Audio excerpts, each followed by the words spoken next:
miles to share. Joystick tales and button cues. Welcome to Gaming Views. Level up, we're on the go. Power ups in the audio flow. From the retro to the new reviews. It's a life of games with Gaming Views. Hello and welcome to Gaming Views with me, Dan. And me, Dan. Oh, double Dan. Double Danage. I like that. Dan How are squared. you? How are you, sir? I am very well, thank you. I'm very well. Although I was saying to you, I'm a bit hemmed in at the moment because we are trialing things. So whether this will go out or not, but I bought a green screen to hide my not very studio looking background. But I've had to bring the screen right up to the back of my chair so I can't move. I brought the laptop right up to my face. So I'm like, I'm radiating heat. I'm trapped. All for the listeners. All for the listeners. The things we do. I had this vision of you scrabbling around desperately trying to find an iron to get it really, really neat. And then your wife like pegging it up behind you and hemming you in this little green box. Well, I'm sure that's probably radiating heat because we've just finished ironing it. So, and you've got your screen bouncing off as well. So good luck. You won't be able to see this right now, I guess. But Dan will be sweating throughout the episode, which is or to return it tomorrow after this recording. Yeah, I'm not sure that's a pleasant thought or not. Anyway, shall we? Yes. Good. Right. So, what you been up to? What you been gaming on? What you been playing, Mr. P? I've had one of those couple of weeks where I just kind of rotate and cycle through a lot of games. So I finally finished Despelote. I was pretty much at the end. When I said on that episode a couple of episodes ago that I thought I broke it, I don't think I did. I think what I said was supposed to happen. So there's that. As well as wandering around parties getting drunk on other people's drinks. Okay. Good. Oh yeah, that was in the game too. There was I finished BioShock. I finished that, and again, what a game! Such a good game. Such a good game. Yeah, well, that episode's going to go out a lot later, but I was lucky enough to be invited on to Chat Tsunami to talk about that. We recorded last night for just under 3 hours. Wow. I mean, I know it's a big game, but 3 hours. Yeah. Yeah, and I did my classic thing. I didn't say to him because we didn't have cameras on, but I hadn't switched the light on in my room again. So 90 minutes I was in pure darkness. So.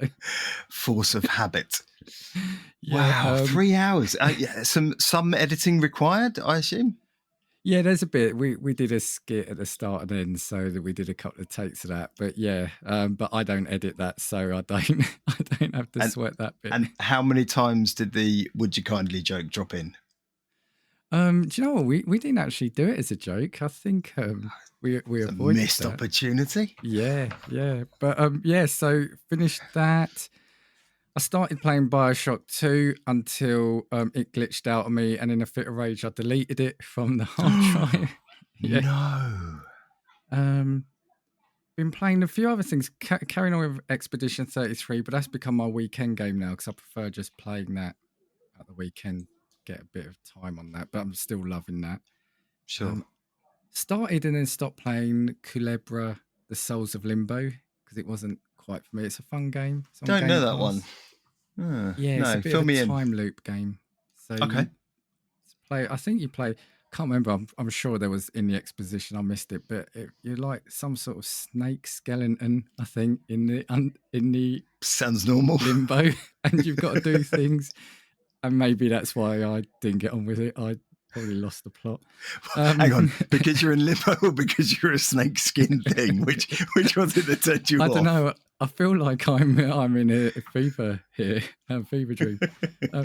But the main thing I played is a game. I saw it as it was in the new game section, and it's called American Arcadia. I don't know if you've seen that one. I've seen it on forums and I've seen it on some review sites. I didn't really take a second look to see what it was about. What's that about? Yeah, that's a really fun one. So it's quite a colourful one, and it's sort of two styles. You're playing, without trying to do too many spoilers, you're playing a guy who's escaping from something, and that's kind of like 3D, 2D, 2.5D, but from the side, so it's side on. and you're going typical like left to right, and you've got to avoid obstacles. Right. But then you're playing somebody who's watching that person, and you then interact with like things around the environment to assist that person to escape. So you might Okay. lift a platform up, switch a Like monitor puzzle. off. Is it a 2D 3D puzzler type thing? Is that the? Yeah, there's an element of puzzle, and then there's a bit of platforming kind of thing, the side on platform. Gotcha. And then you might go to a first person mode when you're the other person. But it's all done with kind of quite a sort of good bit of humor. And it's, yeah, I'm really not selling it properly, but it is a fun game. If you can see it, it's just that fun, different kind of game. Yeah. And that's on Game Pass. That's on Game Pass, yeah. Nice. And the only other thing, did you see that Game Pass has added some retro games now? It's based on the Ant streaming thing. Yeah, you get about 50 retro games, including a PS1 game, Mech Warrior, I think, or Mech something. But yeah. So yeah, I've sort of been dipping in and out of various games. So yeah, how about you? Yeah, it's been a weird one. We popped away on a mini break. It feels like I'm always going away on a break, which is weird because it's normally you that's going away for extended periods of time. But it's me recently. No evidence of that. Yeah. So I did try and promise not to play too much while we were away, family time and all that. I did end up discovering what a complete nut and moron I am, which I messaged you about. Because I have voiced my frustrations on here about Revenge of the Savage Planet and not being able to parry. And as I said to you, it turns out if you hit the right button, it's really easy. So having read the controls and realised I should have been pressing RB and not X, nailed it. It was fine. So I picked that up and played that a little bit. And then I discovered a game on Steam which had got really good reviews, and I have to be honest, I didn't look hard enough to whether it had come out of early access or it was just kind of a near coming out.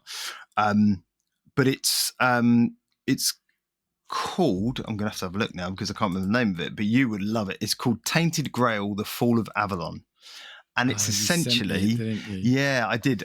It's essentially Oblivion. I mean, I don't know, in terms of the mechanics and how it works and the story, not the story, but the interaction with characters and how you level and things like that. And I've only played maybe a couple of hours, but it's really good. Oh, really? I mean, it's really, really good. I don't know who created it or how it was made or, whether it was just kind of a bedroom coder, but it's genuinely really, really good. So what I'll do is I'll have a proper look into it and come back and kind of report back on it. But it's on Steam. It's available. You can buy the full thing. I've been playing the demo because I wasn't sure whether I'd like it or not. But the demo seems pretty chunky, and I think I will go back and purchase it. Other than that, finished Doom Dark Ages. Loved every jibbing minute of that. That was huge amounts of fun. We'll go back and play it again just to discover all the secrets and bits and pieces. But yeah, that's kind of been it. Hasn't been a huge week or couple of weeks of gaming for me, but I will get back to it. I promise. Yeah, I've been debating as well whether I say one other game I've played because it's a guilty pleasure of mine, but I get ribbed by Joey for this, so I don't know how you're going to take it. Okay, I'm intrigued. They're called Hidden Cats games, so it's Hidden Cats in. And it's like Berlin, Rome, whatever. Is that a Where's Wally thing? Yeah, it's kind of, that's what it is. So there's it's my, do you know what it is? It's after playing Oblivion or Gears of War, say, or something, it's that chill down game. And you get various levels, and it starts off as like a black and white picture, and you've got to find all the cats in there. So it's like Where's Wally? But as you complete a section, it fills the colouring. No judgment here. That's what we do. No judgment. That's what we do here. It's a safe space, Dan. This is where we come to talk about games, and gaming is fun, right? So if that's fun, if that's what you do, I'm here for it. I'm here for you. And I also offer counselling. I offer counselling services on the side. Should you need them? I am Dan, and I love the Hidden Cats games. I'm saying it. You'll be earning tokens after you stop playing that. That little chips. I haven't played it for a week. Future me, please delete that. It's a 12-step program to get you off of it. But please delete the last 3 minutes. Right, Mr. P, we're going to do some shout-outs, I believe. Yeah, so I've said to Satsu and Chatsunami already, so yeah, thanks for getting me on there, and we have got to work a way of getting him on here. Again, to the boys at the Game Club Pod, they ran our trailer on their 2 Blokes from Blighty this week, Bless so them. they are gentlemen. So yep, go check them out, and thank you for that. And yeah, I'm gonna shout out Trevor at work. So yeah, he is a key listener. So yeah, we will keep getting that. All so of you lovely people, yeah, absolutely. Yeah. So I know we've at least got 3 listens each week. So 3 plus me and you, that's 5. I mean, you know, that works. Do you know what? Genuinely, I was reflecting on this. What I love about this, and I'm not gonna harp on about it. I love the community that's built around this. Yeah, it's so supportive. And whilst we all talk about the same thing, we all do it in different ways and through, you know, all through the same medium. But you know, they're so genuinely supportive. And you know, just I know this is my first foray into it. I know you've been doing it for a while, but even just on my own personal thread, you know, the number of people who've contacted me and said, oh, you know, do you want to come on as a guest, or can we come on? You know, that sort of thing. It's just wonderful. It's just such a lovely place to be, and I genuinely enjoy operating in it. So even if I get nothing more than that and 3 listeners, I'm a happy boy. Yeah, no, it is good. It is good, and yeah, we the main thing is it's quite unusual, isn't it? Because social media etc. gets dragged quite a lot, and often rightly so, but it's great to find that little sort of gem, isn't it? So little hidden gem, I agree. Right, there is one other thing I've been playing, Dan, but let's talk about that some more after an ad. Hey Josh, I'm finally ready to do something fun every Wednesday. Alex, finally, we're going to talk superheroes, movies, animation, comics, and much, much more, right? Yes, but we're also going to talk Star Trek. Make it so, my friend. Catch Talking Smack every Wednesday on your podcatcher of choice. We will see you there, smackheads. And I'm really intrigued now. What will you be playing? Alrighty, so I have been playing and going through today's topic, interestingly enough. So I've been running back through the phenomenon that is Grab Me a Crowbar, Half-Life. So I did choose to, however, do this using the Black Mesa rebuild rather than the original, because I've played the original to death so many times in my younger days. I wanted to go back through Black Mesa, which I supported before it even came on Steam through financially. So look, we're going to spend today, or a lot today, talking about Half-Life and about its impact. We'll do an intro on it, you know, kind of set the scene like we always do. We'll talk about some of the gameplay and mechanics and the story and the lore, and then its legacy and influence and some of our experiences, right? And you know how we had. But to do that, I wanted to get absorbed, and I wanted to get involved. So I went back and started playing through Black Mesa, and I have to say, I can't remember how many hours I put into it, but it was a lot. I didn't finish it. I haven't finished it, but time played just this week tells me it's 16.5 hours. Wow. So I still didn't finish it. I didn't get to Zen yet. I didn't. So I'm still quite a way off. But so I've been spending time doing that. And this I can't quite put my finger on why, but this is a really important game for me. It's something that I have long loved and had long conversations with various different people about, and I have yet to find someone who doesn't like or hasn't enjoyed in some way, shape or form Half-Life, or indeed some of the things it spawned off the back of it. So let's set the scene. I don't mind admitting I'm a little bit nervous about this one, just purely because one, it's a passion of mine, but also I think this has been done a couple of years ago on its 25th anniversary. In a much better way in a documentary. Go and check it out on YouTube. It's phenomenal. It's not very long. It's an hour and a bit. But it gives a great background on Half-Life, the development, how it came about. And if you don't know what Half-Life is, go away and come back. Go away, find out what Half-Life is, and then come back and listen to this. Or listen to this and then play the game. You could do it that way round. You could do it that way round. But actually, just before we say that, because you put me onto the documentary this week, and it is fascinating. It's fascinating. You know, I haven't played the game for many years, but I love, you know, the little things they talk about. How, you know, the little things you don't even think about as a player. It is a brilliant documentary. So Half-Life is one of those things. For those of you who genuinely don't know, I can't imagine there are many of them. First-person shooter, groundbreaking of its day. If we think about the kind of period of time, so this game released in 1998, November the 19th, 1998. And kind of prior to Half-Life, you had your Quakes, you had your Heretics, you had your Dooms 1 and 2, I think, Duke Nukem Dark Forces and Shadow Warrior. Even GoldenEye was out at that time on the, was it N64 at the time? And probably the closest thing, I guess, to Half-Life, although again not the same at all, was System Shock. So those kind of games that were kind of, you know, milling around. And let's take a step back and just talk about how it came about. So Half-Life was developed by a company called Valve.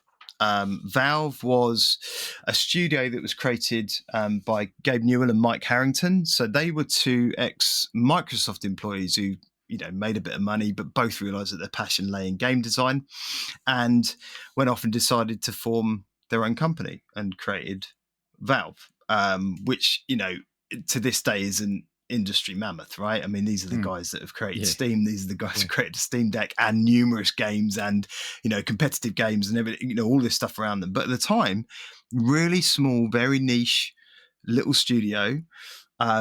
They needed an engine to build this in. So they, interestingly, they didn't originally license the Quake engine off of the guys at id, but they kind of borrowed it. And well, this is it. Sorry, that's what one of the things I took from the game. The documentary. They said they went for a meeting with id. Yeah, and they gave them the source code to take back with them, and it's like, yeah, just go take it. It's astonishing. Yeah, this is the world that was then, right? You know, it was gaming was such a, I mean, it wasn't niche, but it was small enough that it was a community still, you know, and so they were quite happy. I think, as they put it, to walk away with the crown jewels. They were kind of like, here, it's fine.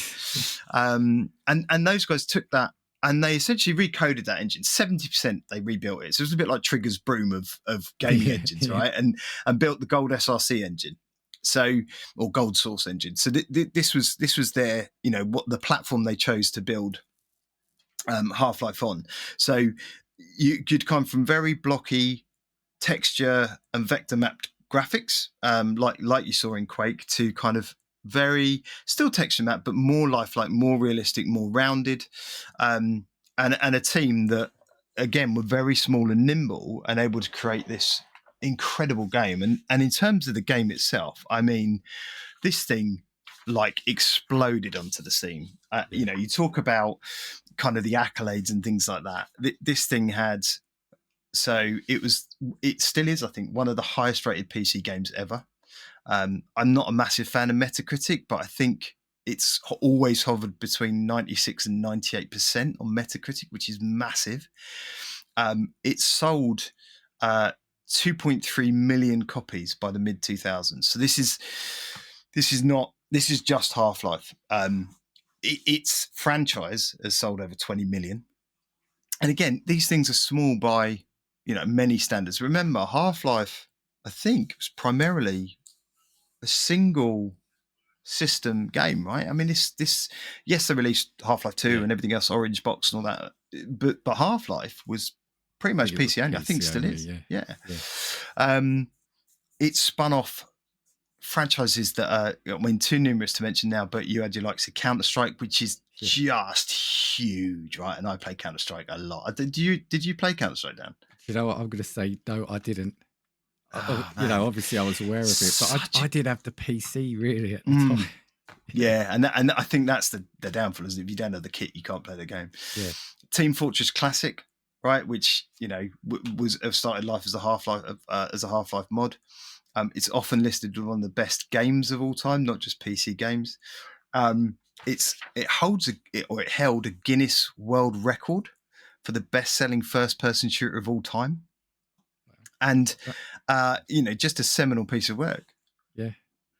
Were you there at the start of it then? Did you play it early doors? Yeah, it's interesting because I can't remember if I spoke about this previously. So one of my very first jobs was actually in or around the gaming industry. I worked for a company back then called ICL, which is now Fujitsu Iliyama. But we had a contract with a bunch of video game, because it was a very new market. But one of those companies we had a contract with was Activision, and our job was to essentially provide hints and tips, helplines, things like that. People to phone up and go, I don't know how to do this, or I can't install it, or I don't know where to go in this game.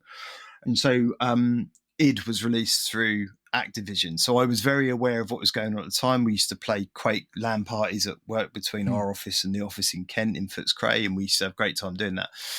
But I was always, the latest buzz around Activision and what was being released and what id were doing. So I was very aware of Half-Life kind of prior to it coming out. Used to get PC Gamer magazine and things like that, and used to read a lot about it. It was always in there, almost every month it would be in there. And then when it came out, I had a little I had my first house. I was 21, and had a little PC under the stairs that I'd bought through work, and it was good enough to run a game like Half-Life. And I and that was so I had it pretty much when it came out. There was no Steam, there was no you bought a copy of it and played it, and it was unlike anything I'd ever played before, being hugely familiar with Quake and those sort of games where I was watching some videos of it, and I forgot in Quake, where you ran around with the gun and the nail gun would shoot little triangles out, and they looked like little triangles on the screen. Do you know what I mean? And but just playing a game that was so unlike that, looked completely different, and was just, like I say, unlike anything I'd ever played before. The atmosphere, that it created, the setting, because those guys had essentially tried to lift or not lift, tried to create a universe that was very similar in tone to kind of Stephen King books like The Mist and films like Aliens, where it was in a corridor like a lot of other shooters at that time, but so much more and so expansive. Yeah. And I don't.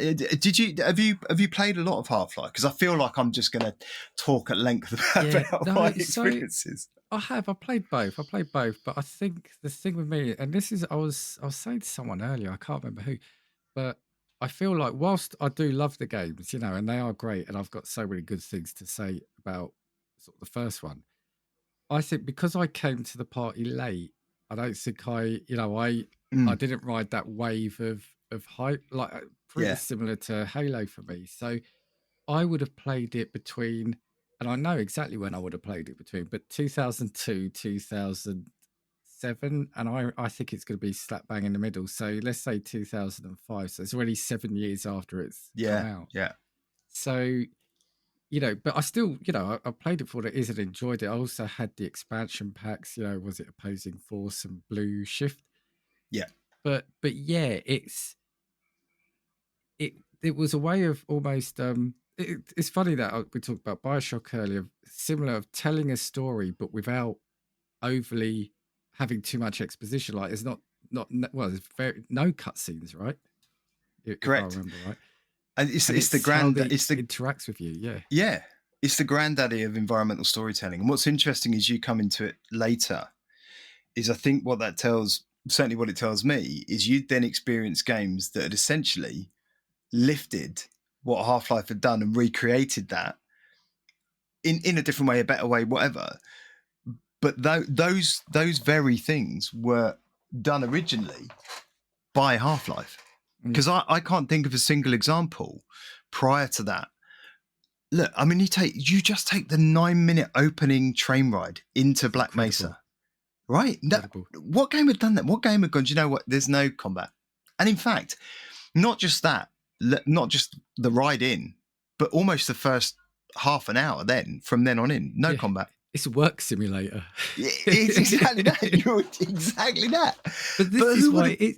Sorry, I was going to say it is genius because you are playing a guy called Gordon. And no Yep. offenses to anyone called Gordon, but you are playing a guy called Gordon on a commute to work and then Yep. doing a day's work. And like you said, you know, whether you say the word brave, but I think it was a brave decision to start off an action game like that with very little action. Yeah. And as you said, it was you know, the other the other great thing about it is that it was all, and they're at pains to tell you on that documentary as well. But this is one of like 3 bits that stuck with me since I played it all those years ago. It was real time as well, wasn't it? So Mm. it wasn't a cutscene. You No. could move about in it. It was live, as it were. And they talk in there about the number of people who nudged the Yes, yeah, mouse while they were on it and went, "Oh, I can move." Oh, yeah, it's weird, you know. And it is, yeah. I mean, look, I can you imagine being in the pitch for that? Had there been a pitch for it, right? Had it not been a, you know, yeah. so sorry, I'm a theoretical physicist with a beard and a ponytail, and that's a joke I'll come on to because there's a nice little Easter egg in Black Mesa around that. And I don't shoot anything for half an hour. And when I get a weapon, it's a crowbar. Yeah. Like, do you know, it's just like you can kind of go that probably would have failed straight out the if it had not been for you know the guys like Gabe and Mike who'd gone no, this is our vision, this is how we want it to go. And originally it was called, I think it was Quiver was the original name of it, right? So then it was, you know, and that obviously evolved, and the you know the game evolved with it, and the documentary does a great job of kind of exploring and explaining how all of these disparate parts of the game came together in the end, and you know had this through thread, because you know essentially it was a bit of a mishmash of different things. There were puzzle elements, there were shooter elements, you know, there were platforming elements, you know, and I, you know, hearing that documentary and watching it and then running through the game again had my mind working in a different way as to how they set things up. And one of the brilliance of what it does so well is instructing you on how to play without instructing you how to play. Exactly. Yeah. And that for me, you know, it's just such a clever way of helping you understand the mechanics of a game without explicitly saying press this, do this. Yeah. Well, there's kind of on that, there's a funny bit because I watched the documentary, and what I did do is because the funny thing is, you know, as I was watching that, it all came back to me, the game. So like I said, it's 20 years ago, but it's almost like it was yesterday. I then watched a playthrough also on YouTube today, and there's a few things I wanted to pick up later on that. But yeah, what you were saying there, that in the documentary they said like there's a bit where you've got to get from point A to point B, and you're supposed to go on a train. But they said people were forgetting the train, that they were walking and it was taking them ages. So they then electrified the rails. So you could, but I love that. And that's what I was saying to you, right? Is, as I said earlier, is I love finding those little stories out about, right, the player's done that. So how can we do it without saying you must take the train and go to the next station? Yeah. I think the other thing it did so well is it introduced, look, we talk about AI a lot these days, right? Different companies, different jobs in, you know, in everyday life. But what it did introduce was AI-like intelligence into the enemies. They would flank you. They would, you know, call for help. They would go back and, you know, recover. You know, all of these things were happening as you were playing, which again, you know, you played games like Quake and Doom and things like that, and they were all great, but you knew where the enemy placements were when you went in. You knew where they were going to spawn. You knew you knew where to shoot. So it could become this repetitive exercise in combat. You know, just playing through this week, it's, you know, and in fairness, I hold my hands up. When I originally played it, mouse and keyboard. When I went back and played Black Mesa, I played it on a controller, and it isn't really built for a controller. Like in terms of the quickness and rapidity you need to be able to scope and shoot, and it's not really built for a gamepad. So I struggled with a bit of the combat. I was like, my God, should it be this hard? I don't remember it being this hard. Well, I think, sorry, the thing to call out here is, again, we're talking about a game that's coming up to 30 years old, but you know, when you look back at it was fast. It was a fast game. And so, very fast. And that's the thing. I think people hearing it who may not have played about it, your comment there about playing with the controller, I think it takes away from the fact, what a smooth, quick game it was, and where Yeah. maybe mouse and keyboard excelled because of that. Absolutely, yeah. And I was almost at points tempted to go, maybe I should just jump back on a mouse and keyboard. I mean, my age would probably belie the fact that I wouldn't be any good at it. What's a gamepad? Who needs one of those? I think the other thing that, about it that caught my imagination and still does to this day is that setting, that iconic setting of this research facility gone awry, this chaos that unfolds. And the one thing that always sticks with me to this day is playing through it and remembering the scientists going, it's okay, the soldiers are here, don't worry about it, everything's going to be fine. And then you walk into a room and just and you're like, they're not here to save me, what? Yeah. You think I'm going to be fighting alongside these guys? Yes. No, you're not. Yeah. But those, again, you've hit the nail on the head there about a lot of games try to do this, but I don't think they can often pull it off. The fact that you are an ordinary, quote, ordinary person. Yeah. You aren't you aren't Rambo, and the people around you, they're not these super scientists, they're these grey-haired, white-bearded men. They are scientists, and they're waiting for help. And when it all kicks off, like you said, the fact that your first weapon is a crowbar is I think symbolic of the fact that you aren't a soldier. You're not Marcus Phoenix. You aren't Master Chief. You are just a guy who's basically having a very bad day at the office. Yeah. Wrong place, wrong time, right? I mean, he's the John McClane of research scientists, right? He's but what was genius about the kind of AI piece was, some of these guys would help you. Yeah, and all right, some of it was a bit scripted where it was like, you had to find a scientist to unlock a door, etc.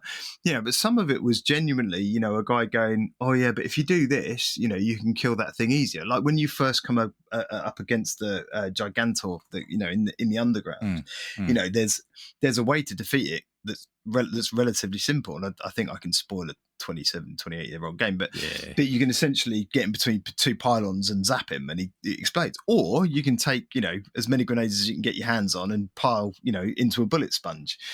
But the security guard who's dying at the door essentially tells you that in his dying breath that you could do that to kill him. And, again, was almost unheard of in these, in previous times, or in previous games. I can't remember any kind of FPS up until that point that did those things, or at least did them so well.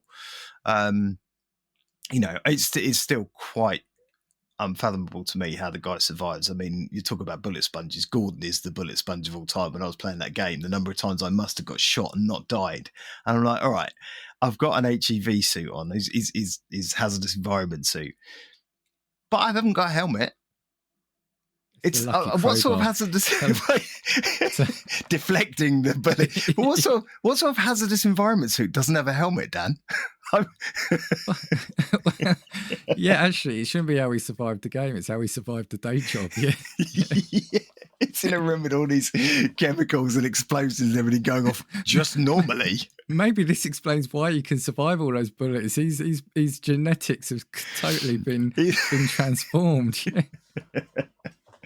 But what a protagonist, though. I mean, what a genius idea. Just a guy with a crowbar. What I would say, one of the few times I genuinely think the silent protagonist works.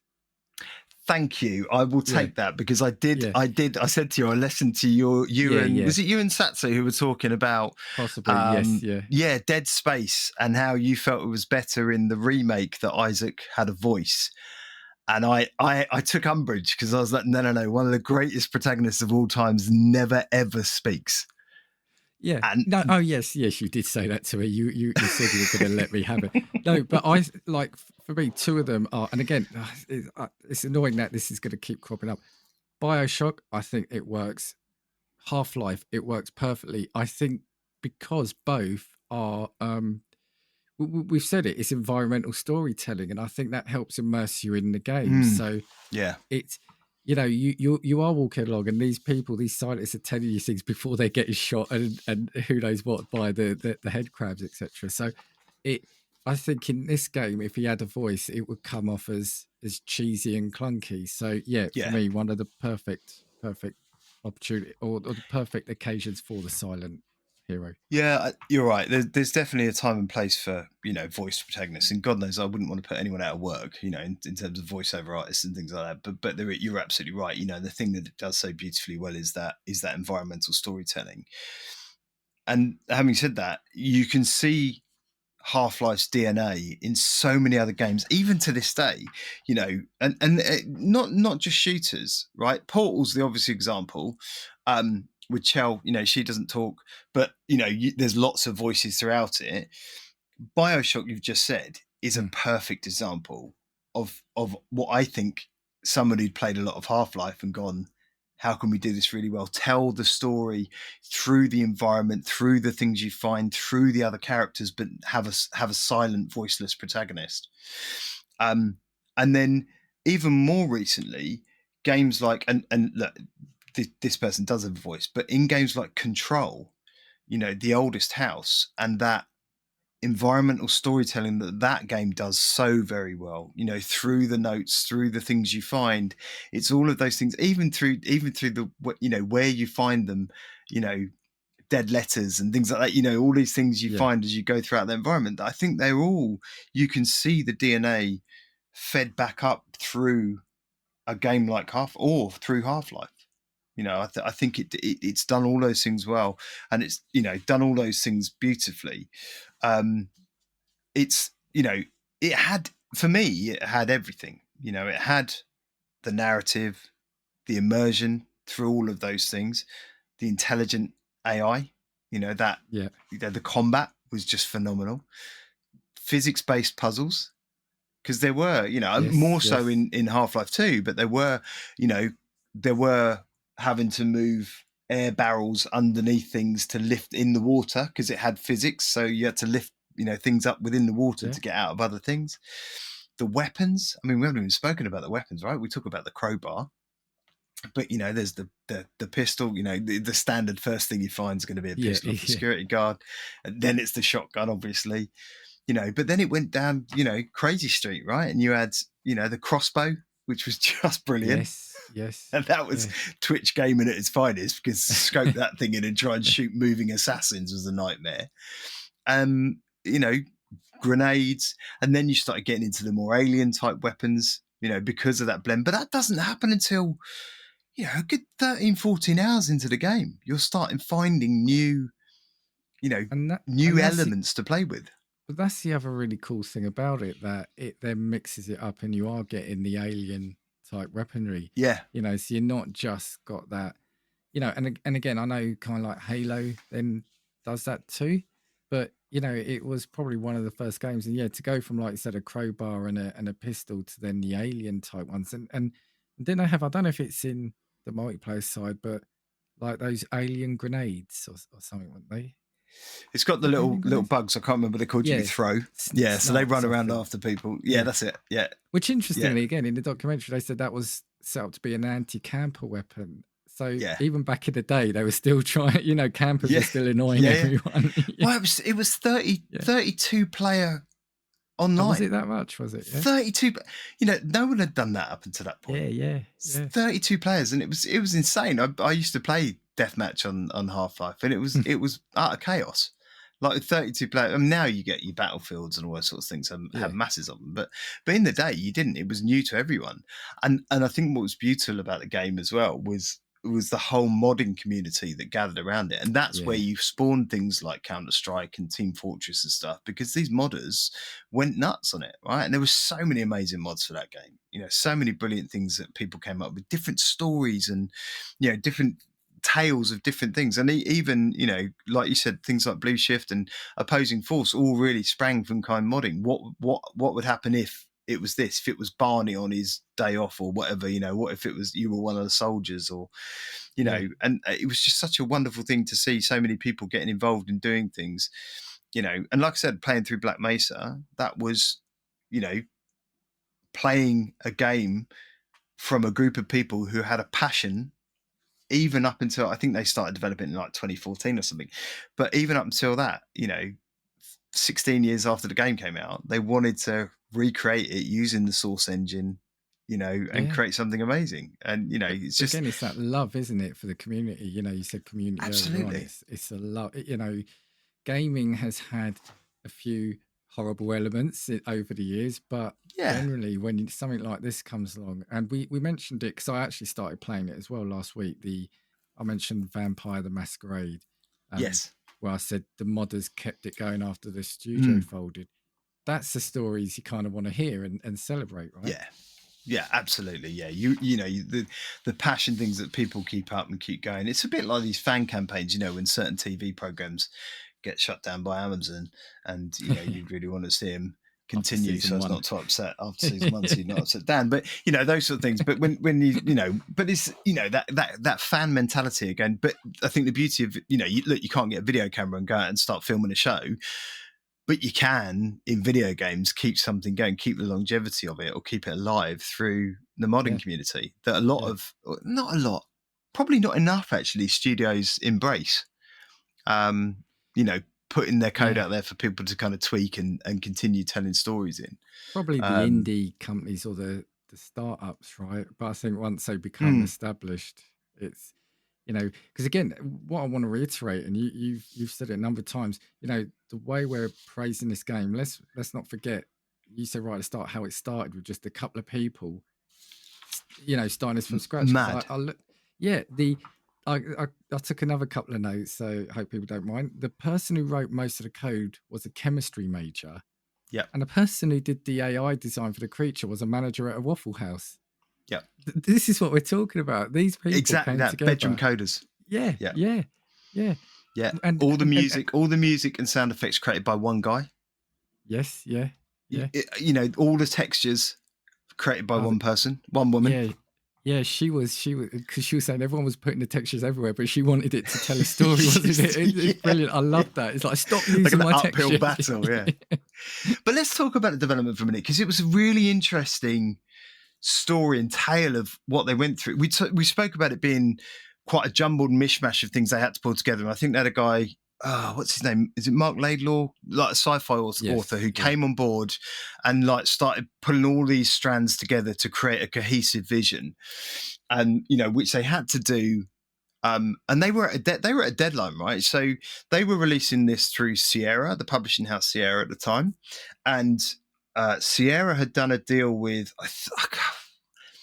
it was one of the graphics cards, and I don't know which one it was. I don't want to say one because I'll get it wrong. But one of the graphics cards to release with the next release of the next update to their graphics card. So they were going to release the game in the box, which they used to do, people, not code. Oh, yes. Used to be a game in a box. Yeah. And Valve weren't on time. And they had a couple of levels finished, right? And I remember Gabe Newell, and this is one of my favorite sayings of his, and coming from a project management background, right? And he said, late is for a little while, suck is forever, right? And I think it's such a beautiful approach to going, look, I can give you it now and it's gonna be rubbish, or you can wait a bit and it'll be great.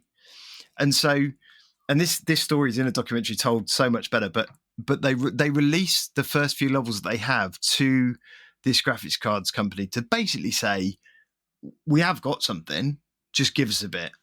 And that code got released into the wild. And the hype that it generated in the community was phenomenal. Like, Valve were panicked, right? Because, and there's a story about Half-Life 2 we'll tell on another podcast about, code release and pirating and stuff. But this was, this wasn't as bad, I guess. But they still were worried. As a team, they're going, oh my God, we put so much passion into this. It's now been released, or it's now got out into the wild. But the feedback was phenomenal, and I think PC Gamer got right? Right, and so it became this. I cannot wait for this thing. I've played the first couple of levels, but now I want more. And there are some, there are some levels in that game. Almost invented the demo. I know the demo had already been out, but think of it as a demo, pretty much. early access. Yeah, pretty much exactly that. And what a great thing to have happened to them. But there are some amazing levels in that, and just playing through them again and remembering,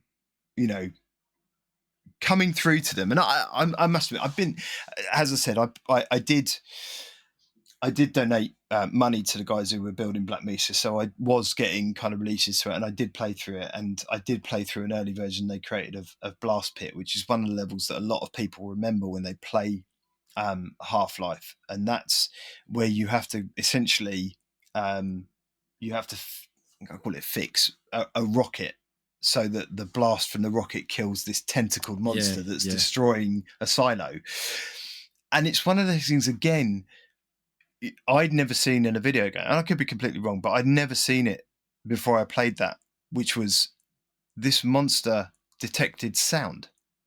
So you had to creep around this silo as silently as you could and distract the creature with C4 charges or grenades, so it would look elsewhere rather than where you were.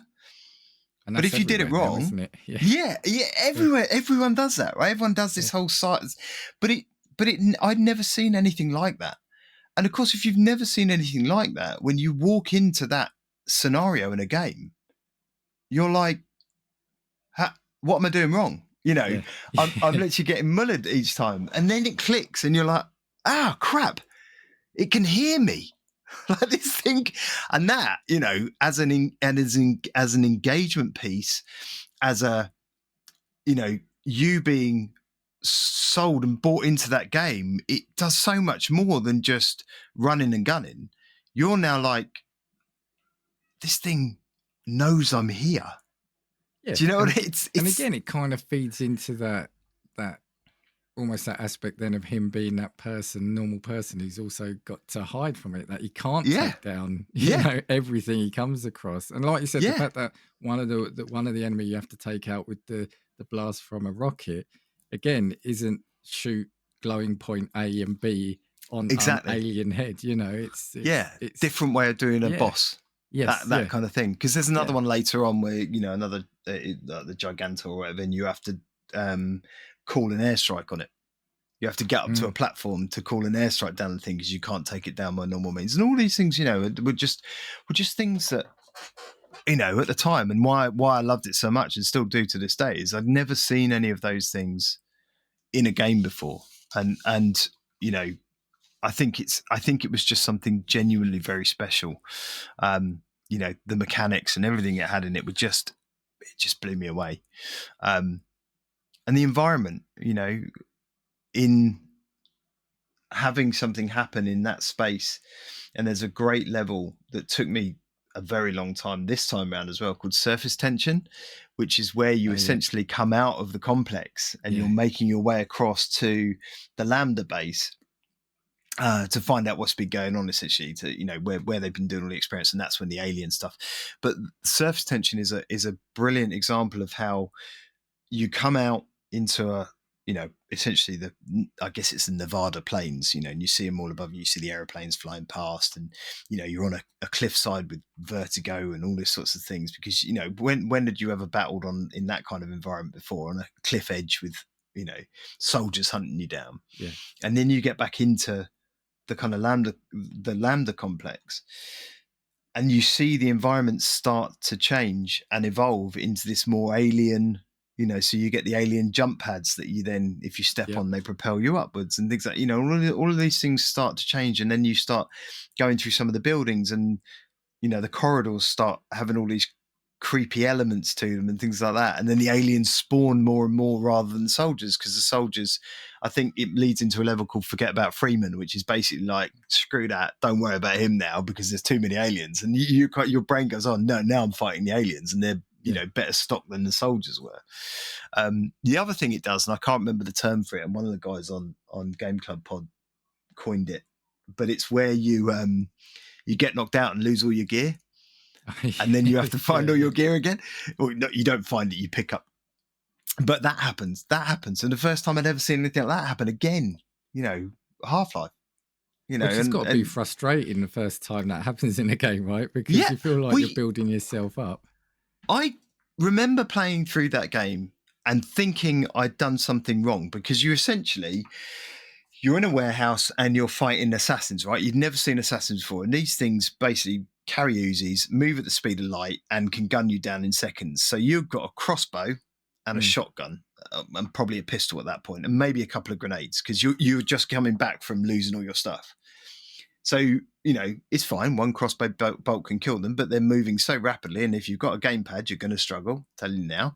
But essentially, you get to a bit where you can either continue fighting them or go, do you know what, screw it, I'm going to run off to the exit, or where I think the exit is. And I remember when I first played it, running to this, and suddenly the game just goes dunk and goes black.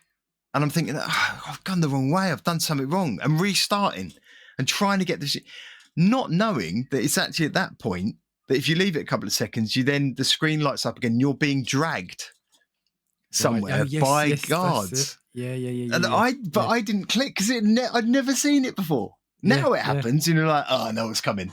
Any other game. But this one, I'd never seen it. So I'm like, oh, that's supposed to happen. That whole thing where you get knocked out. And it's those things that take you out, that shock you in those moments. The only other game I know that has done it as well as Half-Life did was it Arkham Asylum? Yes. Where you're fighting the Scarecrow. And I'll admit, I turned it may have been a PlayStation, I turned it off at the time because I thought my game had glitched. I did. I turned the console off. So, yeah, it's those things that make you believe that something has gone wrong, but then pull the rug from under you, right? Yeah. And, I, of course, this time around knew it was coming, and expected it. But at the time, when you're getting mullered by a bunch of assassins and kind of running through what you and I think they specifically designed that to be really hard so that you could, because they're never ending. So far as I could tell, I mean, I took down a bunch from this time and they were still there.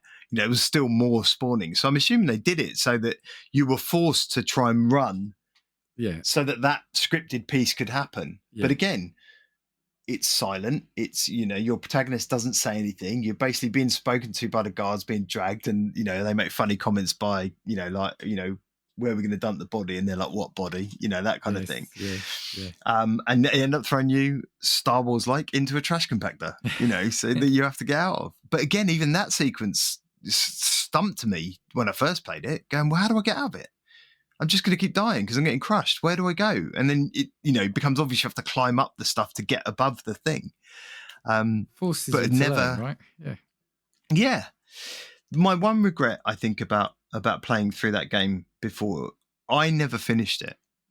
At the time, I was quite, I was quite young. I was quite impetuous. I had a young kid as well. I'd had a baby, so I didn't have as much gaming time on my hands with that. But I think I got to Zen. And it was very jarring. I remember it being really jarring, kind of going, I don't really know if I like this change, because I loved, the fight out of Black Mesa and the soldiers and everything so much that being jumped to an alien planet, I was like, oh, I'm not really that bothered about this. This is where I'm going to be honest as well now. I hated that last bit. I remember hating the Zen world. So again, playing it late on, I think controls, etc., would have improved as they went along. But I remember for everything up to that bit, absolutely loved it. But then it introduced kind of a bit more platformy bits. It was floaty because you were in space. And the whole Zen bit felt like a sour note at the end of a great game. I mean, I'm not going to say it makes it a bad game. Every game has got a bit you don't like, right? But it just felt like it tried to do something a little too different for me. I mean, I love the fact they take you to that alien world, because as you said, it's all like science office, science labs, etc. Then you go outside, then you're in the Nevada desert, then you're in an alien world. Who wouldn't want to do that? It's just it just felt too clunky or floaty, two opposites, but it just didn't feel right. Almost bolted on as a thing at the end, and that was my feeling, and that's why I never went back to it, and that's why I'm determined playing through Black Mesa again. The Black Mesa version now is to get through it and finish it and see if I can enjoy it, or if I was right the first time. What's interesting is they didn't do that, or didn't even attempt to do that with Half-Life 2. or any of the the episodes afterwards. They did. I guess you could call it similar. You went into the Combine Complex, and you had the glow. So I played through all of Half-Life 2 and all the episodes again last year. I've done it multiple times. It's my version of it's my Mass Effect. I go back to it every so often, and I play all the way through it again. And I did last year, and I love that. I love being able to go through it. I know how to play that game so well now, and I really enjoy playing that game. And I more than anything, I love shooting pseudo space Nazis in the face. I mean, that's who doesn't love doing that, right? With a massive robot and a gravity gun. And welcome, this is a whole other podcast here, but Welcome to Ravenholm is just one of the genius parts of any game. It's just such a good level. Yeah, but none of that would have happened if we didn't have Half-Life. No, and do you know what? We've been speaking for like 55 minutes, and we haven't mentioned one of the key components of it, which again is something I'm not sure if they would have done it at the time. You don't often see it now, but the enemy that isn't an enemy, the G-Man. The G-Man. Well, he's such an enigma in the game to begin with. I've spent an awful lot of time playing through this run trying to spot him because he turns up at so many different points. So once he's on the train ride. He turns up when you first fight the Gigantor, the big blue meanie. He turns up, he's in one of the bits there. He's in so many other places, and he just appears, and he's such an enigma in that game. He's much more front and center. I say more front and center, but he's much more prevalent in Half-Life 2. Yeah. But in Half-Life 1, he's very, and it's right at the end. And yes, I didn't finish it, but I have watched the end of what happens, where he really comes into one-on-one. Yeah. And the guy who voices him, what did they call it in the documentary? A lizard voice he does. Yeah. And it is just brilliant. But that's the thing about him. So if you haven't played it, he's this character that, as Dan said, appears throughout the game mysteriously. And then at the end, I think, he offers you a chance, basically a job, isn't it, for the next. And if you do, they put you in stasis. And if you disagree, I think he kills you. But, misunderstanding probably and all that. But to go back to what you said, the fact that it isn't a forced scripted event to force you to see him, the fact that he's there, and if you don't see him, well, tough luck, you've missed him. But when you on a replay, when you're looking out for him, it makes it fun because you're saying, oh yeah, there he was. It's like, when a show does a flashback. Yeah. It's like we watch, you like that poker face, don't you? And it's like, the first 20 minutes is the setup, and then it shows you where she was during that time. And it kind of reminds me of that. It's the blink and you'll miss it piece. Yeah. They don't I love force that. you to see it. It's so very clever. Gone, and then he just appears at certain junctures and just has a whatever the influence is on what you're doing at the time. It's a genius part, and I think what they did so well in doing it that way was to create this bunch of theories and interpretations of him and what he was there for. Was he good? Was he bad? What was the point of him? What is he now? Because he's been a constant thread through all of the Half-Life games, even through to Alex, which admittedly I haven't played. I haven't set up a rig to do that in VR. I would love to at some point. I did try and watch the playthrough on YouTube. I genuinely got motion sick and just stopped. I felt so rough. I was like, no, I'm not going to do that. I did watch the end of it and the post-credit scene. I'm not going to spoil it.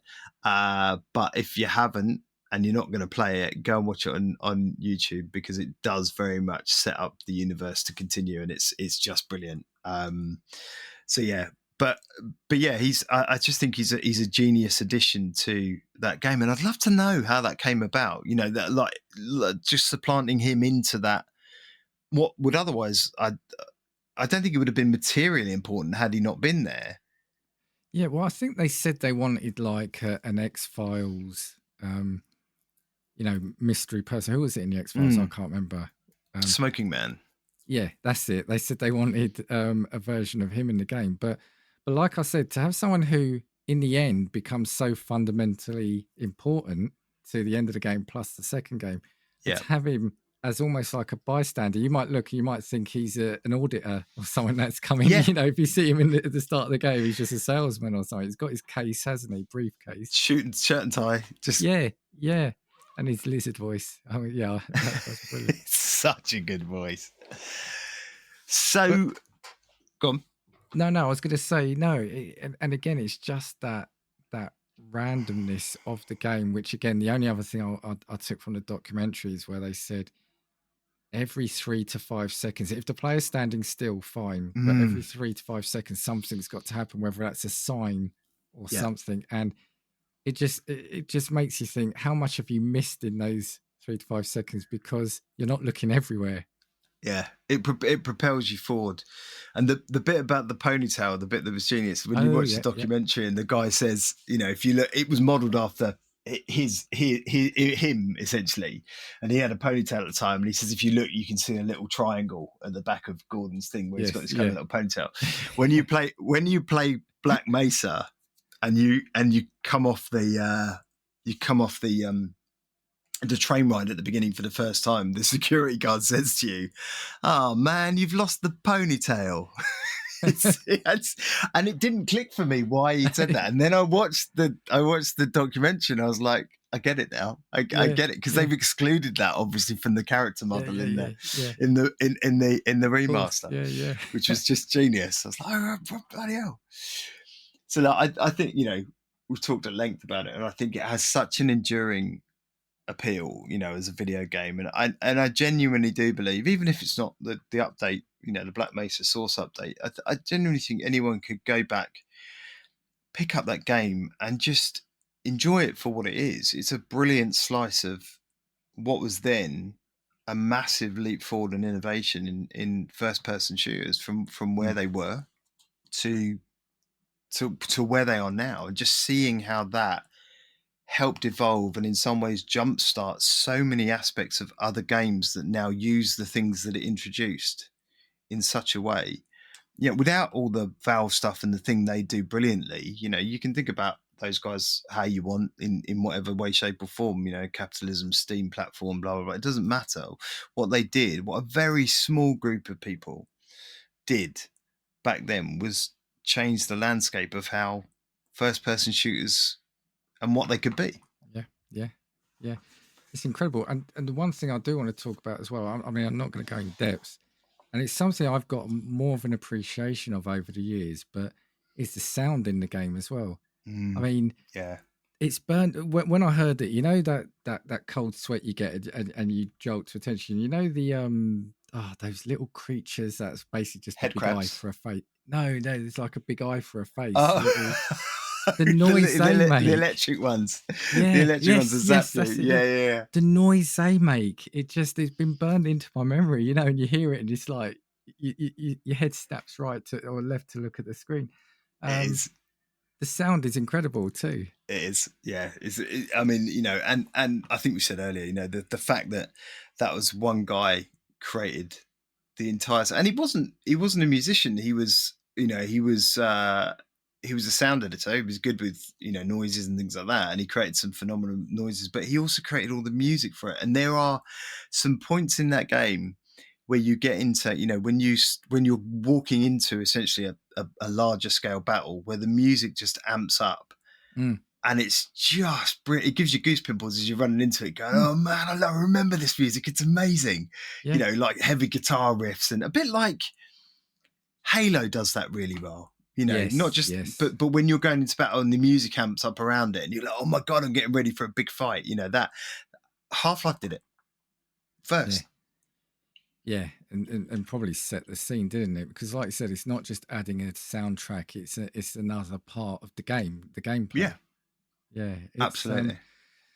Yeah, I mean, what a game! I mean, and we've not really, like I said, we've mentioned them a couple of times, but the enemies are iconic as well, aren't they? Like the head crabs and the head zombies or whatever you want to call them. But they kind of they've got such a distinctive look, haven't they?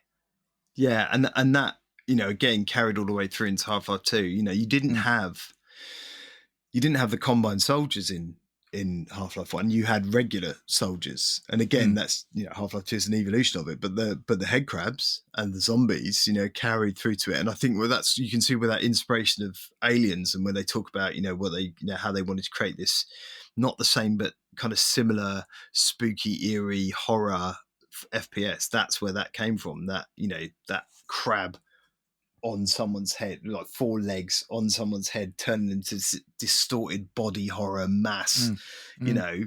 Yeah, iconic, you know. And like you said, you know, even just some of the sounds that the things make, you know, you're like, oh my God, you know, I can hear the head crab leaping at you in my sleep now, you know, that just a horrible noise, and then the crunch of a crowbar smacking it down, you know, that. And you know, the kind of the ones that make the horrible noise, and then the are they the Vortigans, you know, the ones that shoot the green electric at you with the, you know, those guys warping in. And yeah, there's just so many parts of it that are just like, oh God, it was so good, like in its day, you know, 1998. Well, you said Wow. about the parts of it right now. If you'll allow me, I found an IGN review for it. Oh, okay. Right. So I wanted to just pick some bits out of it and say it. So could you tell this was straight after the embargo, because it was the 26th of November, 1998 at 1 a.m. So, you know, Wow. it's Someone gone was straight. working late. Yeah, so I thought this was really interesting to find, because as I said, it's the IGN review 98, and it said, you've got to hand it to these guys. Valve Software, a startup, a relative unknown, with no track and no business making such a mighty game, but mighty it is, the best single player shooter I've played. Its design couldn't be simpler. Get some guns, run, shoot, jump, no laborious cutscenes or misplaced RPG elements here. And this is why you reminded me to say this bit. The real secret is Half-Life is truly the sum of its parts. It takes every element in the oh so predictable genre, re-examines it, improves it, and meshes it with the rest to create a constantly surprising, internally consistent, and always entertaining game.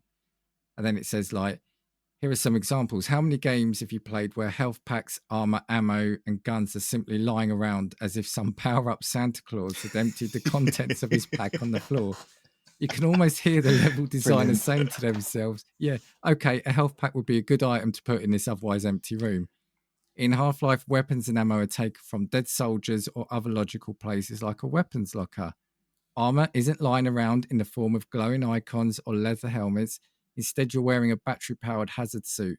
But since it's a standard bit of equipment in this secret base, power outlets are conveniently scattered throughout. Yep. And just to skip through, grenades might sound like a simple thing to add to a game, and perhaps it is, but it adds such an extra dimension to the monster's combat ability that it's almost playing like a whole new genre. And yeah, it's just kind of saying the things that we've said. But just, I think it's key to say that we're talking about these things like they're great, but today's world, there are so many games that do it. So I think you've got to recognize where it's come from, right? Yeah, like the granddaddy. You know, it just, yeah. I mean, I'm grinning all the way through you saying that stuff, because it is, you know, it's not only funny and well written, it's just so accurate. You know, and I think that, you know, the over 50 Game of the Year awards that year. Yeah. That, you know, that's insane. Yeah, That's nuts. You know, and maybe there wasn't a lot of competition. I don't know. I haven't looked at all the releases that year. I mean, nowadays they seem to be 10 a penny, but 50 Game of the Year awards. Yeah. And it's you know, it's spawned. It's not just the franchise. It's the appetite from gamers, maybe all gamers my age, I don't know, but for gamers, for the continuation of that franchise. You know, it wasn't just the cliffhangers that were left open. You know, it was every time they released another Half-Life, there was some innovation, and Gabe Newell talked about it being a primary part of that. I think in the 20th anniversary of Half-Life 2, there's a documentary about that, by the way. At the end, he talks about Half-Life was created as this platform for innovation. And the reason they haven't really done anything up until now was because they didn't have a reason to innovate. You know, Alex was the last one they did because it created an innovation in the world of VR. You know, the way you handled objects, the way you could use, you know, the various controllers to control elements of your hand to pick things up and write on chalkboards and that. Those were the leap forwards he was talking about in terms of Half-Life as they've almost created this canvas or toy box to play in and go, well, I haven't got any new toys at the moment, so I'm not going to do anything more with it. And I don't know how true that is, you know. Well, from what you said, it's like, why make a game just for the sake of making a game in a genre full of games? You know, and there's got to be a bit of fear of failure, right? Because it is so loved, it is so highly regarded. All of the episodes and Half-Life 2, you know, why would you set yourself up to fail with it? But I think it also gives a little bit of hope that they recognise the appetite of people who would, even if it was shit, pick it up and play it, right? Because it's just that continuation of a beloved franchise. Well, reports are saying that Half-Life 3 is out there and playable right now. Yeah. So, you know, this episode, as in our episode, comes out in a week of a couple of games conferences. So do you think... Yeah. Do you think there might be? Do you know what? I'm hoping... I mean, I can't see Xbox do anything with it. Although, you know, there's rumours of Xbox and Steam working together, which would be my dream. There's Summer Games Fest. You know, maybe. I mean, that's well known for, you know, sticking some stuff in there. It doesn't feel... I don't know. It doesn't feel very Valve-like, if I'm honest. We're getting more and more of these reports coming out, so it feels like it's being leaked. Not leaked in a bad way, but it feels like they're releasing that to start building it up. So shadow drop on Game Pass tomorrow, hopefully. That's man. Do you know what? I would be you know, when I was a kid, I think we've discussed this before. I'm a massive nerd, right? And I always said, when I was a kid, I would die happy, right, if they did an Avengers movie, right? Because I've been a comic book all my life. And then they did an Avengers movie and it was like, oh my God, this is amazing. And then the next thing was, I'd be happy if they did a Deadpool and Wolverine movie, right? And they did a Deadpool movie. Now I'm just genuinely, I'd be happy if they released Half-Life 3. That I would die happy. Like, I'd be quite content. I would be, you know, and you know, look, I don't think there are that many games that have an X account or Twitter account or whatever you call it these days. That basically is Half-Life 3 out today? Yes. Genuinely, there's the count. I follow it, right? The answer's still no. But I'm waiting for the day when the answer to that question is yes. Well, this is a thing. All the memes it's given us and jokes, like there, you know, if there was a games article or one of the developers had, like, I see the symbol on your background, like a circle with a triangle in it, or a circle, and then at some other place in the picture, a triangle, people saying Half-Life 3 confirmed.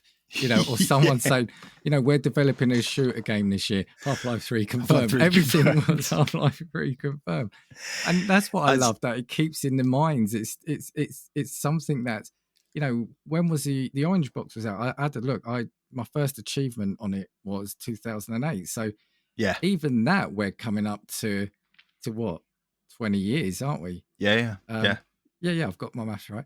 Well, in 3 years. So you know, sort of we're kind of like 17 odd years out from it, 20 odd years out from it, and the jokes are still there. It's still like a living thing. Yeah. It's still in the, well, certainly the gamer's consciousness about, you know, Half-Life. That logo, what I hadn't clocked, I don't know how I didn't clock it up until last week. That logo is Gordon holding a crowbar.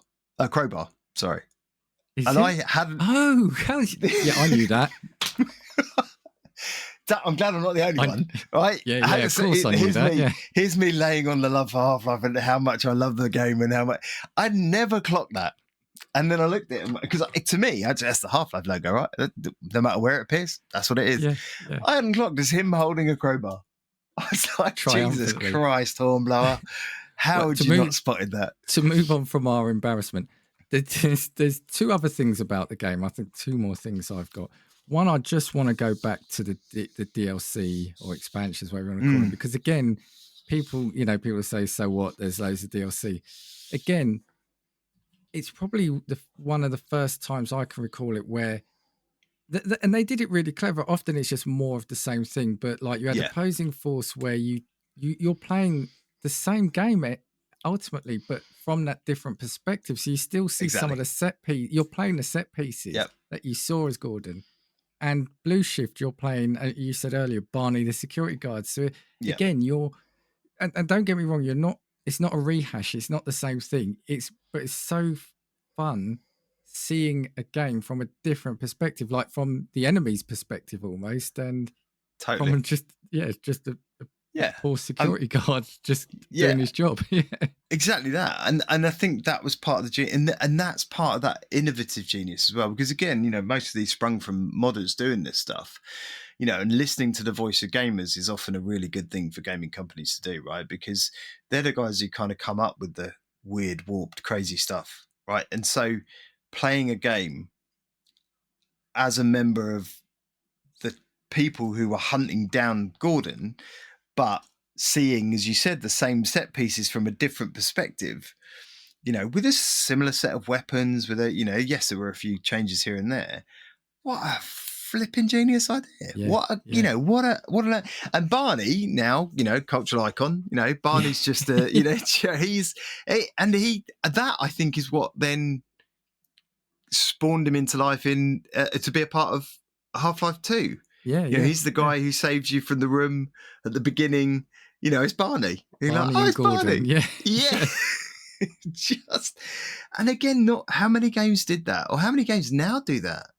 You know, that DLC where you're the same game, different perspective, or some of the same set pieces, different perspective. No, but you just get, it's more of the same. It's just like another area bolted on, which again, not saying any of these are bad or wrong, but I thought it was ingenious to say, right, there's that character.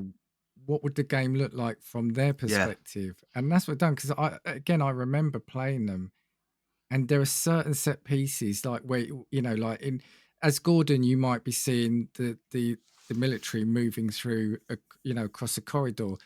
Yeah. You're playing that in that DLC, and that's what I think is clever. It's just, you know, at that time they're saying, right, let's tell the same story but from a different point of view. And we probably got people will probably say there's loads of examples of that now, but put your mind back 30 years. That's what we're saying here.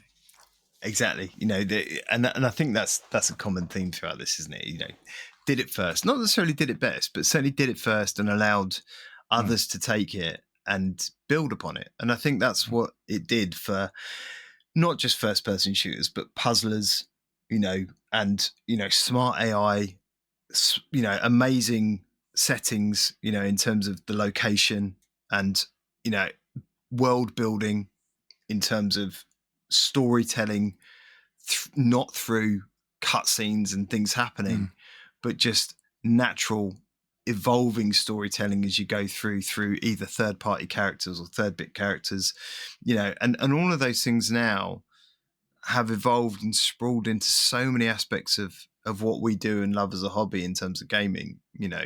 And you spoke about it earlier, you know, BioShock is a brilliant example of, I'm not saying BioShock happened because of Half-Life, but I am saying there are elements of Half-Life that you can see the DNA spread into, you know, BioShock. That did games, you know, they did things for games itself, you know, in terms of, you know, how you got powers and, you know, you know, the mini game, the pipe game to do all this, you know, all of these things, you know, it did things itself, but it's that evolution, and that's the fascinating thing. And there were so many things that Half-Life introduced, which is why I love that game so much. And I'm so genuinely excited about, you know, talking about it, is because it did those things brilliantly. And you know, if you haven't played it, I just encourage you to go out, get a copy. I mean, it's pretty much free on Steam, I'd imagine, but, you know, and play it, because it's just, well, you were talking, just amazing.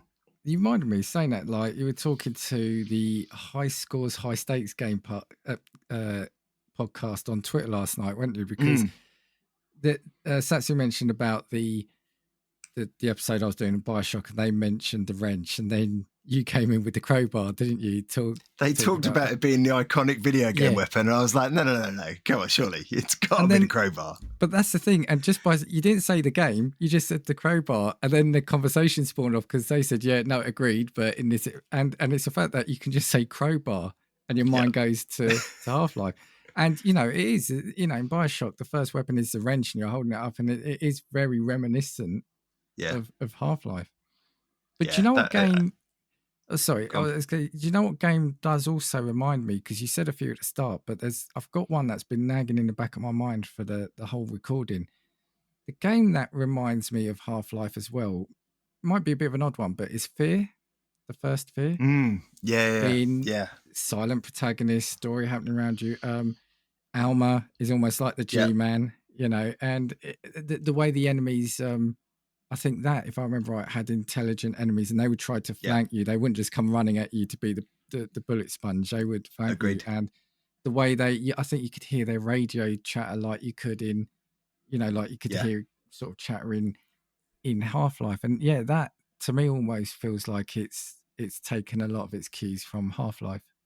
Yeah, we talked about Fear in our AA, AAA episode, and it was on my list of favourite AA games, Fear and its sequels. Again, and I think for very similar reasons, like you just said, they are, whilst, Fear is quite unique in its very horror-specific shooter, and the Alma character is just brilliant. I love the way where you'd see her and then you turn around and she'd disappear, or she'd be in another place and be like, crap, where'd she gone? Those elements of that jump scare bit that Fear did so well. Yes. But I think, again, you can almost see the DNA of these things, and the progression and the innovation that I genuinely believe Half-Life spawned. And I think, the world would be a much poorer place if that, certainly the world of video game would be a much poorer place if that game had never existed, or if it was called Quiver. Maybe. Quiver, yeah. Not really sure what happened. But what was interesting through the design phase of that, and they talked about this in the documentary, they actually cancelled, I can't remember if it was 1 or 2 games, because Half-Life kept stealing all the assets from it. And basically they were like, there's no point in continuing because they were trying to build their next game off the back of it. And they were like, there's no point because it's just going to all go into Half-Life. Wasn't the main character going to be Ivan the biker? Yeah. Ivan the space biker. I would see that. I would pay to see that. He's brilliant. He appears at the end of the documentary as well. Well, look, if you could make Gordon the physicist or whatever work, you can make Ivan the space biker work, right? Space biker. Modding community. I'm sure they've done it already. Make it so. All right.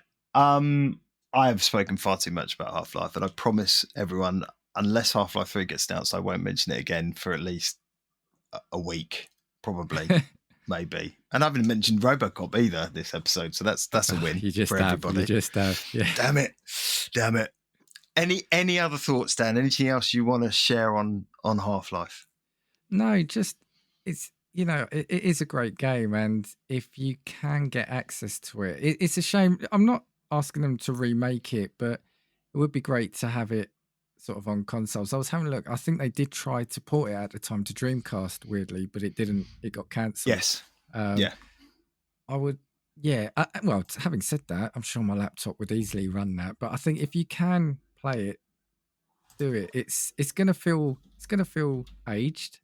But again, we keep saying it's 30 years old, coming up to 30 years old. But it is such an important game, I think, and that gets used a lot. But I think everything we've said in the last hour, I think, is backed up why it is such an important game to have played.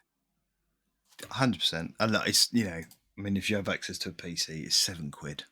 Right, there you go. It's £7 on Steam. I mean, that £7 is the best £7 you'll ever spend.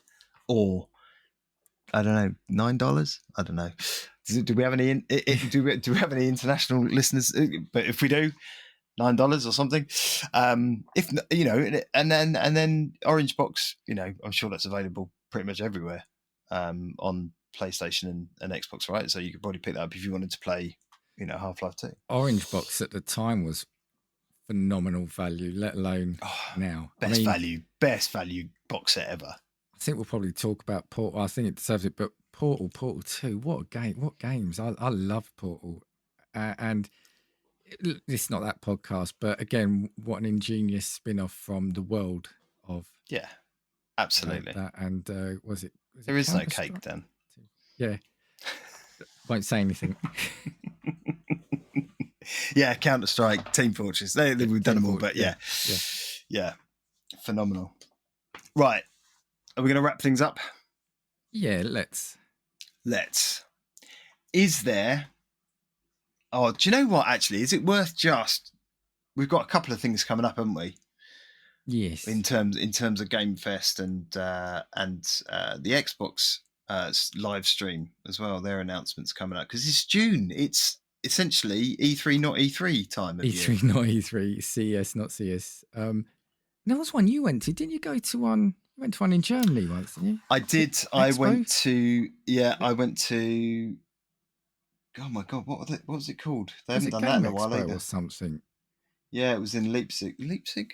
Yeah, I went a few years ago with a friend of Yeah. mine called Tom Palmley. And I've still got pictures and everything from it. Actually, that was it. Well, that was an experience. I tell you what was there. Destiny was there before it came out. I got to play Destiny before it came out, and boy, did they put on a good show. These things. Okay, sorry, go on. I was going to say, unfortunately, it then launched and it wasn't. I mean, it's done phenomenal business. Don't get me wrong, but what I played was not what launched, and that was that. That I played what essentially the thing they showed with Ghost and all that, and was it Peter Dinklage who did the voice originally? Yes, So all of that was kind of what they, So all of that was what they showed, what you were allowed to play through at the Game Expo, and then they released whatever they released, and there was a furore around that. It wasn't the same, and so yeah. But it was phenomenal. But yeah, there were some amazing things. Lots of queuing. I think I queued for nearly 2 hours to play that. I was going to say I went to a Eurogamer one in London a couple of times, and one of them I went to. They had the Tomb Raider I played, which was great fun, and then another one I queued up for a long time was for a game that was going to be called Dark Souls. And I wished I hadn't heard of it. queued I've up never for heard it. of it. I wish I hadn't queued up for it because I wasn't very good at it. Hi, Joey. I'll have to look that up and see if I've never heard of Dark Souls. But yeah, I wish I hadn't queued up. But yeah, no, yeah, that's if you're what I'm looking forward to. I think are those festivals next week, and we're maybe working on something for that. So that's what I'm looking forward to. I definitely think we should. We need to keep the listeners updated. Not that they won't have listened themselves, but we definitely need to keep the listeners updated on our specific views around these things, because whilst our gaming views. Oh my word, how did I miss that? Yeah. Whilst there are quite often some really great stuff that comes out of those, there's a bunch of tat as well, isn't there? Really, some of the things they some of the trailers and things they show you, just it's quite poor. But look, let's end on a positive note. Yes, we'll be doing some bits and pieces around that in the next couple of weeks. Weekly podcast drop as always from me and thee. Go play Half-Life. Do something more fun. Grab your crowbar. You've got work to do.